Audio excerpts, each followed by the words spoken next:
이스라엘 자손들로 인하여 여리고는 굳게 닫혔고 출입하는 자 없더라. 여호와께서 여호수아에게 이르시되 보라, 내가 여리고와 그 왕과 용사들을 내 손에 붙였으니 너희 모든 군사는 성을 둘러 손 주위를 매일 한 번씩 돌되 엿새 동안을 그리하라.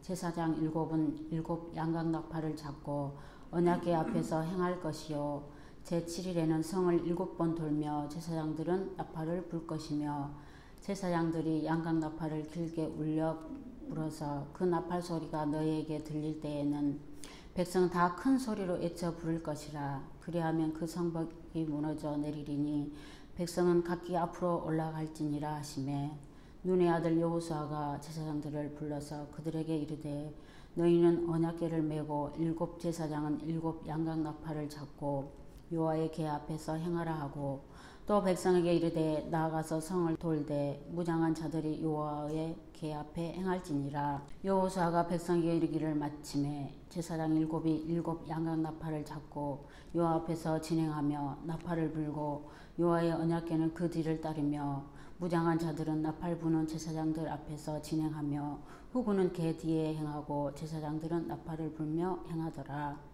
여호수아가 백성에게 명하여 가로되 너희는 외치지 말며 너희 음성을 들리지 말며 너희 입에서 아무 말도 내지 말라. 그리하다가 내가 너희에게 명하여 외치라 하는 날에 외칠지니라 하고 여호와의 궤로 성을 한번 돌게 하니라. 무리가 진에 돌아와서 진에서 자니라. 아멘.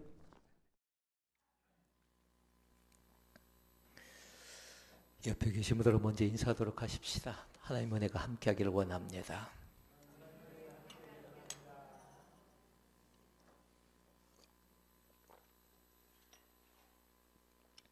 오늘 말씀의 제목은 사람을 찾습니다. 그렇게 정했습니다. 이런 사람을 찾습니다. 그러면 더 좋겠고요. 그리고 만약에 그 사람이 나였으면 좋겠고요. 그러니까 한번 잘 말씀을 통해서 내가 과연 어떤 믿음의 사람인가, 또 어떤 하나님의 사람인가를 잘 분별하는 귀한 은혜가 우리 가운데 있기를 원합니다.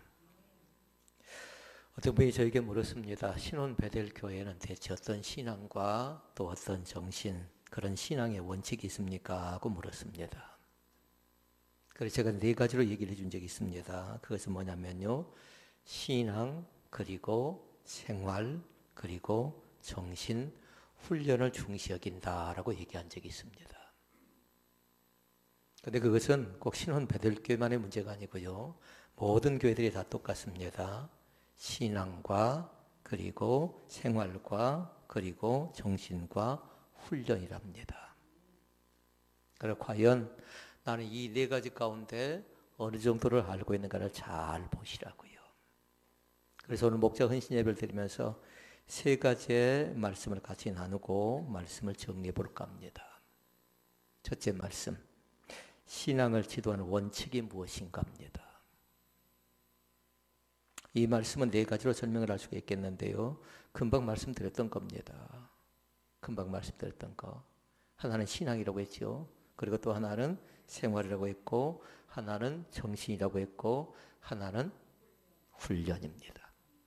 그러니까 2가지를 나누자고요. 둘씩. 하나는 신앙과 생활을 나누고, 그 다음에 정신과 훈련을 나눠보자고요.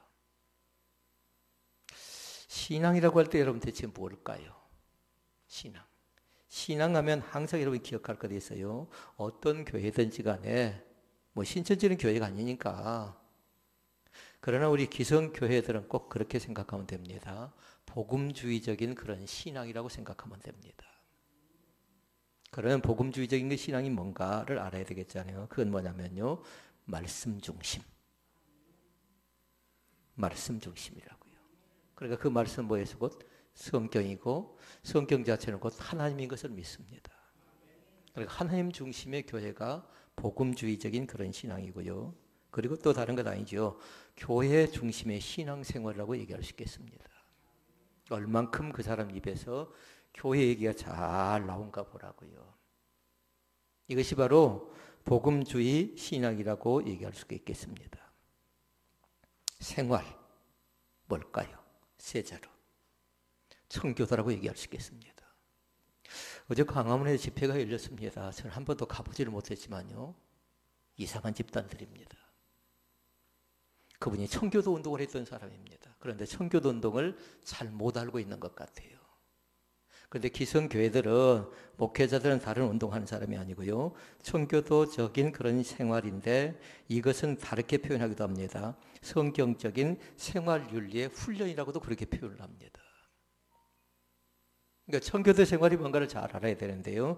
청교도 생활은 5가지예요. 하나는 성결한 생활입니다.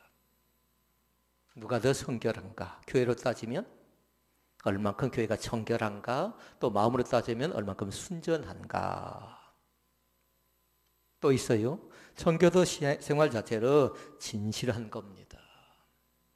진실. 그리고 또 있습니다. 근면하고 절제하고 사랑하는 삶 자체가 청교도적인 그런 생활이라고 얘기할 수 있겠습니다. 절제도 중요하다고요. 왜냐하면 내 것이라고 마음대로 쓰지 않는 겁니다. 내가 돈을 좀 가졌다고 해서 마음대로 써버리지 않고요. 그 돈을 가지고 어떻게 사회적 약자들과 함께 나눌 것인가 굉장히 귀한 것이죠. 건강이라고 해서 내 마음대로 건강 그걸 해치지 않는 겁니다. 나보다 건강치 못한 사람들 있잖아요. 그러면 그들의 손을 잡아줘야 되고 이렇게 세워줘야 되고 이거 이제 청교도적인 생활이라고 얘기할 수 있겠습니다.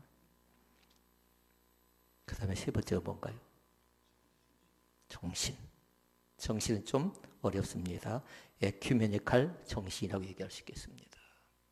그런데 뜻은 간단해요. 뜻은 그렇게 복잡하지 않아요. 그 뜻은 뭐냐면 다른 것 아니라 교회의 연합과 일치를 얘기하는 겁니다. 그러니까 신혼 베델 교회만의 문제가 아니라는 거예요. 되어져가는 현상의 문제는 이 나라의 이 민족의 문제지 이 교회만의 문제가 아니니까 세계 열방을 향해서 품고 기도해야 될 때가 바로 지금인 것을 믿습니다. 연합해야 돼요. 그러니까 한 교회라도 뭔가 미흡한 현상이 생겨나 버리면 교회 전체 다가 욕먹는 것처럼요.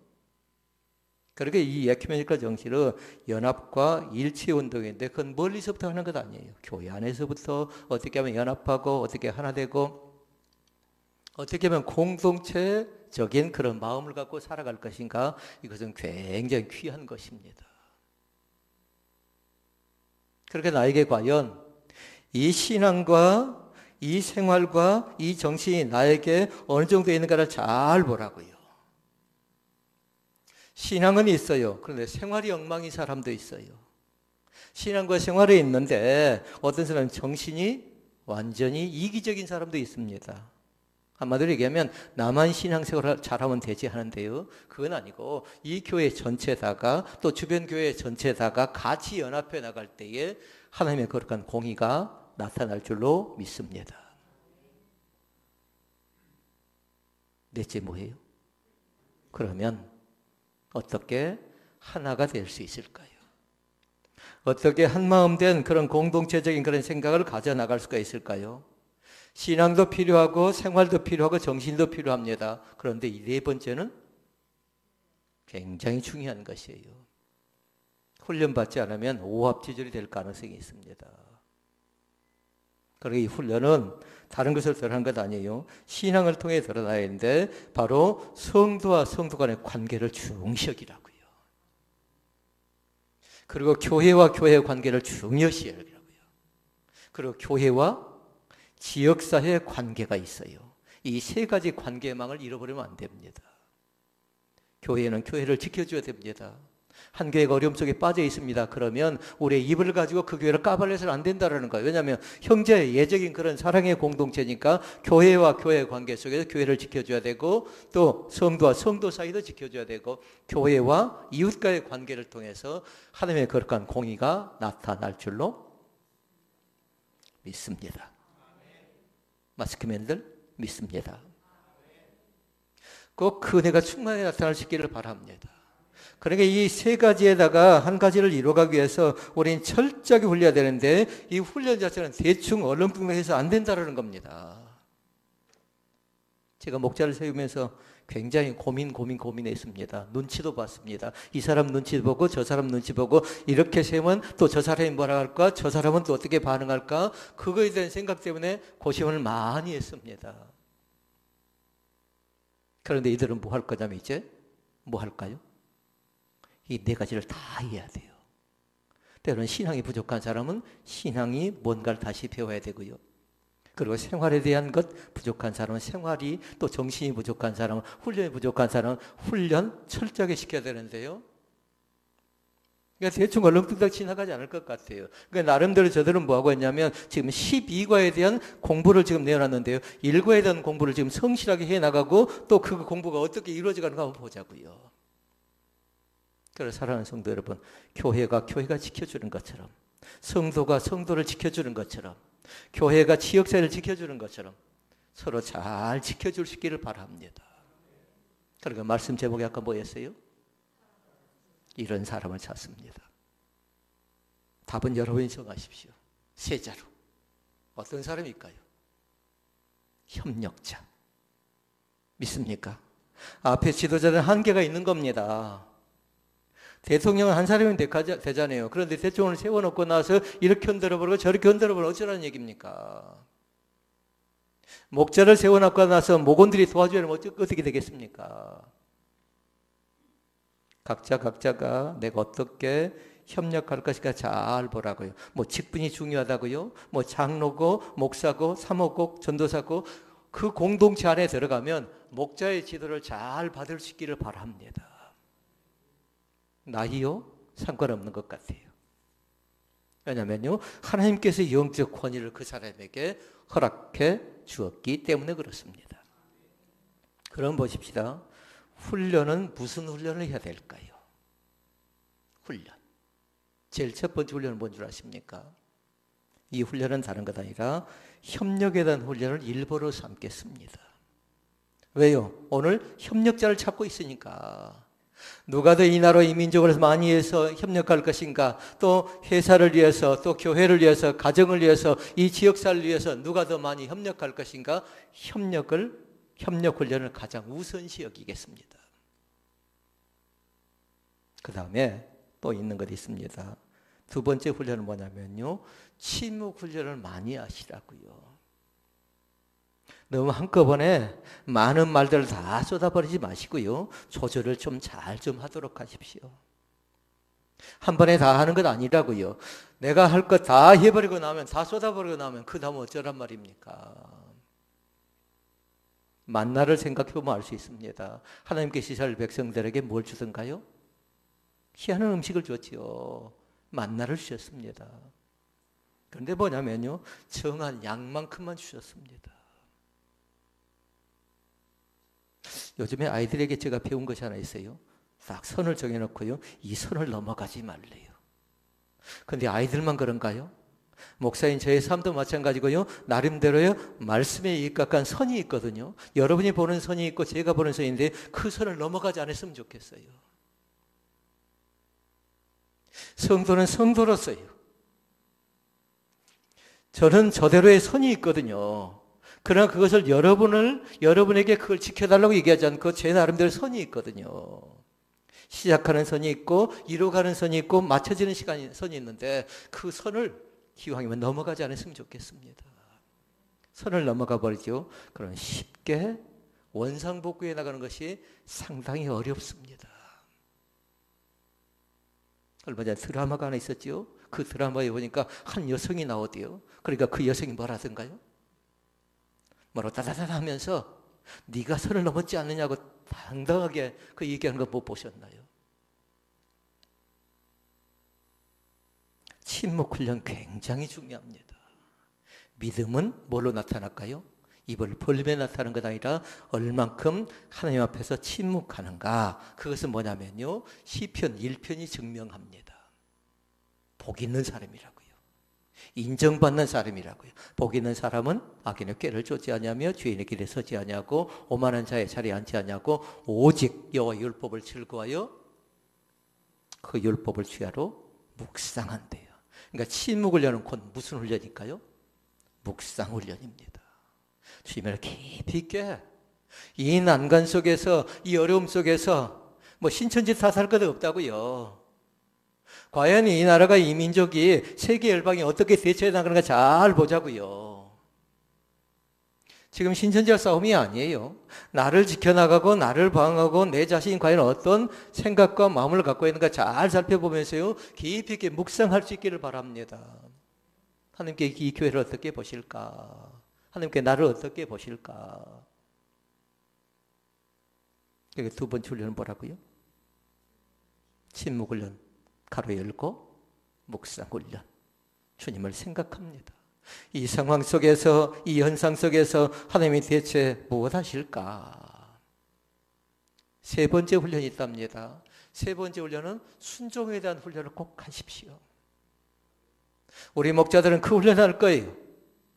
한 사람을 세워놓고 그 목자에게 순종하는 겁니다. 이거 쉽던가요? 때로는 기분이 순종하지 못하게 만들고, 때로는 감정이 순종하지 못하게 만들고, 때로는 환경과 여건과 상황이 순종하지 못하게 만들고. 그래서 제가 얼마 전에 말씀드린 적이 있어요. 감을, 네 가지 감을 잘 기억하라고 했어요. 무슨 감? 무슨 감? 책임감. 무슨 감? 의무감. 사명감. 그리고 잃어버리지 말 것. 하나는 신뢰감을 잃어버리지 마시라고요. 남편이 가정 안에 신뢰감을 잃어버리면 안 되는 것처럼요. 또 학교의 선생님이 신뢰감을 잃어버리면 안 되는 것처럼요. 교회에서 목회자가 성도에게 신뢰감을 잃어버리면 안 되는 것처럼요. 백성들에게 지도자가 신뢰감을 잃어버리면 안 되는 것처럼요. 이 신뢰감은 굉장히 중요한 것인데 책임감과 의무감과 사명감을 통해서 그 신뢰감이 쌓인다는 사실을 믿을 수 있기를 바랍니다. 그 다음에 네 번째 훈련이 있습니다. 네 번째 훈련은 금방 말씀드린 신뢰감, 신뢰의 훈련입니다. 저 사람 말을 도무지 믿어줄 수 없다라는 겁니다. 저 사람 생각을 도무지 받아들일 수 없다라는 겁니다. 왜요? 금이 가버렸기 때문에 그런 거죠. 제가 가끔씩 가정 안에 들어가서요, 남편과 아내의 회복의 문제를 놓고 기도할 때가 있습니다. 근데 신뢰감이 무너져버린 가정은 제가 쉽게 어떻게 할 수가 없었습니다. 물론 이성간의 문제도 마찬가지였지만요. 신뢰할 수 없으면, 믿을 수가 없으면, 그러면 그 다음 뭐든가요? 내일에 대한 보장이 주어지지 않습니다. 앞이 보이지 않는다라는 겁니다. 다섯 번째가 있습니다. 다섯 번째는 두 번째 훈련과 비슷합니다. 두 번째 훈련 아까 뭐였어요? 침묵, 그리고 묵상 훈련이었잖아요. 다섯 번째 훈련은 다른 것 아니라 성령의 9가지 열매 가운데 하나는 절제의 훈련입니다. 절제의 훈련이라고요. 그래서 말씀드린 적이 있어요. 내 거라고 마음대로 해버리지 않는다고요. 시간이 나에게 주어졌다고 해서 내 시간이라고 마음대로 해버리지 않고 남의 시간 만지지 않고요. 어떻게 이 시간을 효과적으로 효율적으로 하나님 앞에 같이 사용할 것인가 굉장히 중요한 거지요. 사랑하는 성도 여러분, 우리는 어느 정도 핵심적인 말씀을 다 나눴습니다. 네 가지를 잘 기억하셔야 돼요. 네 가지. 신앙, 생활, 정신, 훈련. 그런데 이것은 어제 오늘 얘기 아니라는 겁니다. 이미 진즉 다 알고도 있고요. 진즉 다 듣기도 했고요. 또 여기서 훈련받기도 했고 다른 교회를 통해서 훈련받기도 했고 또 앞으로도 그 문제 가지고 계속 영적 씨름을 해야 됩니다. 그럼 먼저 알자고요. 대체 신앙이 어떤 것인가 알고 대체 정신이 어떤 것인가 알고 그러면서 이 정신과 이 신앙이 대체 나에게 어떤 유익이 되고 나를 통해서 하나님께서 이루어 가실 일에 대한 기대감을 꼭 가졌으면 좋겠습니다. 고백하도록 하십시다. 하나님이 함께 하셔야만 가능합니다. 내 건강도 마찬가지고요. 내 생각도 마찬가지고 내 마음의 묵상도 마찬가지입니다. 그러면 오늘 훈련 가운데서 훈련을 중점적으로 말씀을 간략하게 나누는데요. 훈련에 관계된 말씀, 훈련. 아까 그 5가지 훈련이 있다고 했잖아요. 그 훈련 가운데 첫 번째 것, 협력자 찾고 있다고 했잖아요. 그 협력의 훈련을 잠깐 말씀을 살펴보고 말씀을 정리해보고자 합니다. 자, 둘째 말씀. 우리는 어떻게 협력해야 하면 좋겠습니까? 어떻게 협력해야 될까요? 누구를 위해서 무엇을 위해서 협력할 것 이미 우리는 어느 정도 알고 있는 사람이 있습니다. 이제는 어떻게 협력해야 될 것인가 잘 기억하라고요. 이 말씀을 네 가지로 말씀을 나누는데요. 하나는 뭐냐면요. 하나님의 일은 하나님의 방법을 따라야 됩니다. 세상 방법과 하나님의 방법은 달라요. 세상 일과 하나님의 일은 다릅니다. 세상 일은 뭐냐면요. 지금이에요. 지금이라고요. 그러나 하나님의 일은 꼭 우리 가운데 주는 것인데요. 지금부터 시작하게 합니다. 오늘부터 시작하게 합니다. 지금 우리가 연약하고 나약하지만 여기서부터 시작하게 합니다. 저 사람은 실패했다. 저 사람은 안 될 것이다. 저 사람은 못할 것이다. 저 사람은 일을 하지 못해 하는데 뭐냐면 지금부터 하는 겁니다.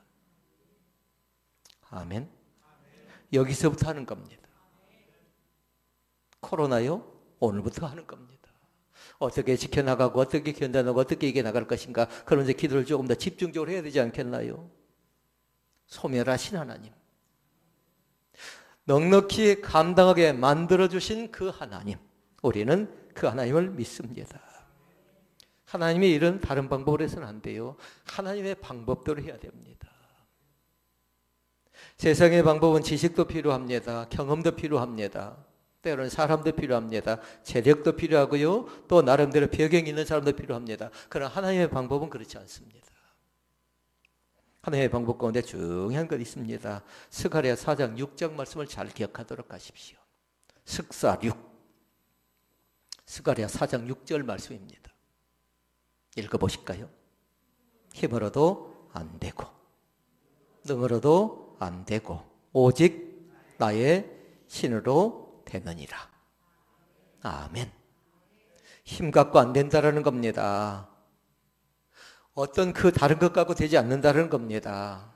다시 말씀드리면 그 말씀의 뜻은 다른 것 아니라 하나님이 능력을 하나님이 함께 하셔야 되는 줄로 믿습니다.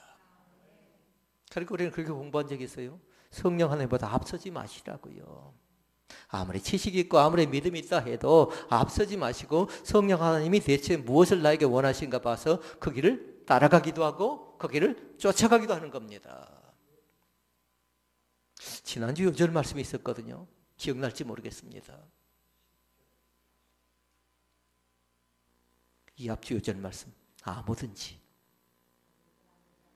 나를 따르거든 자기를 부인하고 자기 십자가를 지고 나를 따르라, 나를 쫓으라 이렇게 말씀했습니다. 주님만 따라갈 수 있기를 바랍니다. 주님만 쫓아갈 수 있기를 바랍니다. 이것이 가장 귀한 것이에요. 협력할 수 있는 방법은 다른 것 아니라 하나님의 방법을 따라서 협력하는 귀한 축복의 역사가 나타날 수 있기를 바랍니다. 그리고 두 번째 해야 될 것 있어요. 전도하시라고요. 명령입니다. 해도 되고 안 해도 되고 그런 것 아닙니다. 우리는 마태복음 28장 18절 20절 말씀이 있습니다. 너희는 가서 모든 족속으로 제자를 삼아 아버지와 아들과 성령의 이름으로 세례를 주고 내가 너에게 분부한 모든 것을 가르쳐 지키게 하라. 끝 아니에요. 볼지어다 내가 세상 끝날까지 너희와 항상 함께 있으리라. 아멘. 그게 만약에 요한계시록은 뭐라고 할까요? 아멘. 주 예수여 오시옵소서. 믿습니까? 뭐예요 그것 자체가? 마라나타 신앙인 겁니다. 언제 오실지 모르는 겁니다. 오늘일지 내일일지 그러나 주어진 시간 속에서 최선을 다할 수 있기를 바랍니다. 그래 또 한 가지가 있습니다. 세 번째는 뭐냐면요. 나에게 맡겨진 달란트가 있습니다. 그 달란트를 잘 쓸 수 있기를 바랍니다. 가끔씩 사람들이 저에게 얘기한 사람이 있습니다. 저 사람은 달란트를 참 많이 주었다고. 그런데 나에게는 주지 않았다라는 겁니다. 저도 그것 때문에 쩔쩔맨 적이 있거든요. 그랬더니 두 가지가 현상이 나타나서 하나는 뭐냐면요. 자존감이 완전히 바닥을 쳐버렸습니다. 완전히 열등감 속에 사람도 꼴도 보기 싫었습니다. 그런데요. 그 굴을 이제 그 터널 속에서 나올 수 있기를 바랍니다. 이제 벗어나자고요. 이제 우리가 열등감 속에서 자존감이 낮게 그런 사람이 아니라 우리의 영적 자긍심이 나에게 있음을 믿습니다. 나는 누구입니까? 우리는 하나님의 자녀입니다. 또 하나님께서 우리 가운데 말씀합니다. 왕같은 제사장이라고 말씀합니다. 우리를 통해서 하고자 하는 거룩한 계획하심이 있다랍니다. 뭔가 잘나서, 뭔가 믿음이 좋아서, 뭔가 똑똑해서, 명예가 있어서, 권세가 있어서 그런 것 아니고요. 나를 통해서 하시려는 기대감이 있다라는 겁니다. 저는 우리 김정희 집사님 얼굴이 저렇게 하얀지는 몰랐어요. 아까 내가 나 얘기할 때 여러분 얼굴 보셨나요? 얼마나 낑낑댔을까요? 얼마나 힘들었을까요? 배희순 집사님이 서인숙 집사님이 준비하는 과정이 얼마나 힘들었을까요? 저분들이 먼저 저에게 문서를 보내왔거든요. 하나도 제가 손을 대지 않았습니다. 수정한 내용은 그대로 가지고 있어요. 근데 나중에 우리가 책을 만들면요, 그 내용을 그대로 다 공개하려고 해요. 하나님께 귀한 자매들을 믿음으로 축복해 줄 것을 믿습니다. 이제 얼굴이 좀 빨개졌어요. 혈색이 돌아오고 있습니다. 네 번째 잘 기억하라고요. 어떻게 협력하냐면요, 질서를 따라서 협력해 줄 수 있기를 바랍니다. 누가 세워지든지 간에 어떻게 하라고요? 질서대로 하라고요. 목사가 앞이라고요? 아니에요. 밥 먹을 때 보니까 우리 목사님 하면서 앞에 딱 세우려고 하는데요, 그러지 않아도 괜찮아요. 얼마든지 각자 가운데 사회적 약자 있잖아요. 약자가 앞장서도 괜찮고요. 또 어르신들 계시죠. 어르신들이 앞장서도 괜찮고요. 그러나 중요한 건 뭐라고요? 질서대로 하라고요. 질서를 깨는 건 하나님이 기뻐하지 않습니다. 그 질서를 몰라서 얼마나 문제가 생겨나든가요.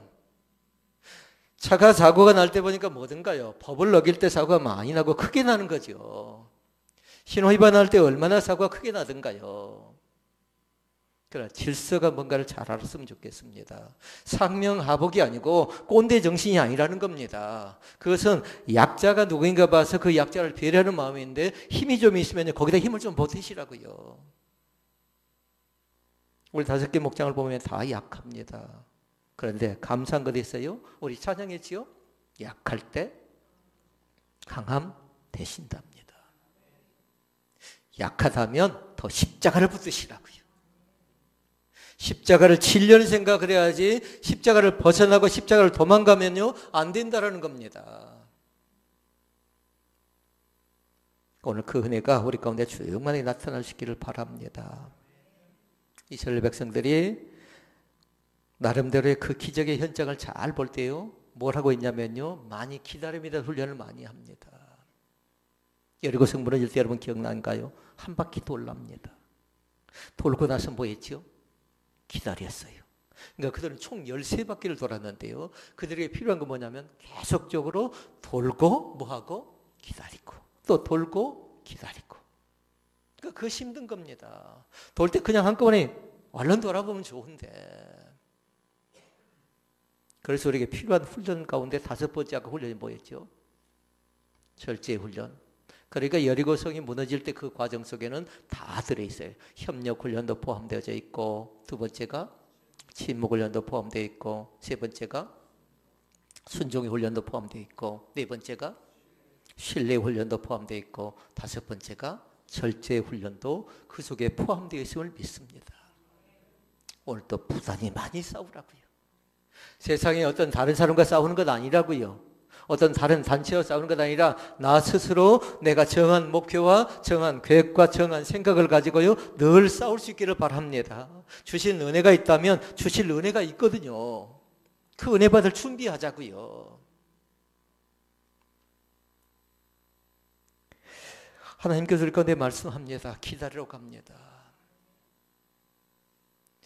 마더 테레사는 하루에 4시간씩 기도했던 사람입니다. 그래서 사람들이 묻습니다. 대체 하나님께 무엇이라고 그렇게 기도를 하십니까? 물었더니 그가 그렇게 대답합니다. 나는 기도하는 동안에 말하지 않고 하나님이 나에게 무엇을 말해주시는가 기다립니다. 라고 얘기해 주었습니다.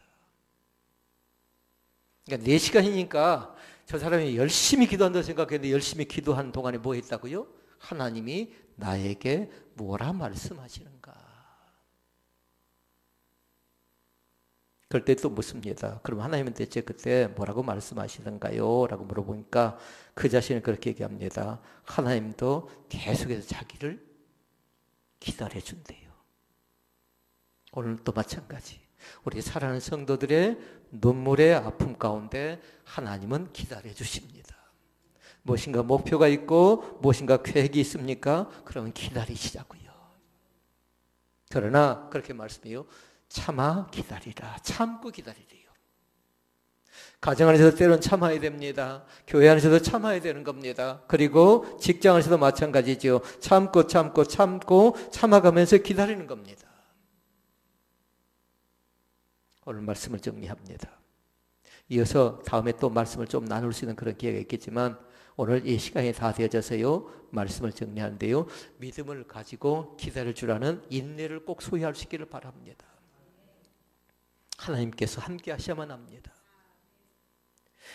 지금은 다른 것 구하는 것 아니죠. 하나님 대체 어떤 뜻입니까? 물을 때도 있지만 하나님이 하셨습니다. 하나님께서 함께 하실 것입니다. 하나님께서 이루어 가십니다라는 그 고백을 정당하게 해나갈 수 있기를 바랍니다.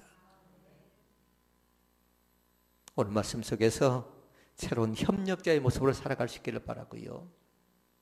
말씀의 제목 잃어버리면 안 됩니다. 문을 열고 나가는 순간에 사람을 찾는데 그 사람을 가정 안에 누군가 나를 찾고 있어요. 그럼 내가 그 협력자입니다고 나설 수 있기를 바랍니다. 또 내가 찾아지지 않으면요 어딘가 모르게 숨어서요 나를 돕는 협력자가 있어요. 그러니까 찬양 중에 제일 좋은 찬양은 뭔 줄 압니까? 하나님의 몸된 교회가 어려움 속에 빠져 있을 때에 감사했던 것이 있어요. 헌금을 한 사람도 있었고 때로는 전화한 사람도 있었고 찾아온 사람도 있었어요. 그런데 어떤 분들은 그렇게 얘기했어요. 누군가 널 위해서 누군가 너의 교회를 위해서 기도하느라는 그 메시지 하나는요 굉장히 커다란 힘이 되어졌습니다. 그 은혜가 있기를 원합니다. 누군가 널 위해서 기도하네. 나의 아픔을 아시는 주님, 나의 생각을 아시는 주님, 나의 마음속의 묵상을 아시는 주님께서 또 친히 중보하시는 귀한 믿음의 자리 가운데서 우리를 통해서 하나님이 선하신 역사가 나타날 줄로 믿습니다. 함께 하실 줄로 믿습니다. 기도하시겠습니다.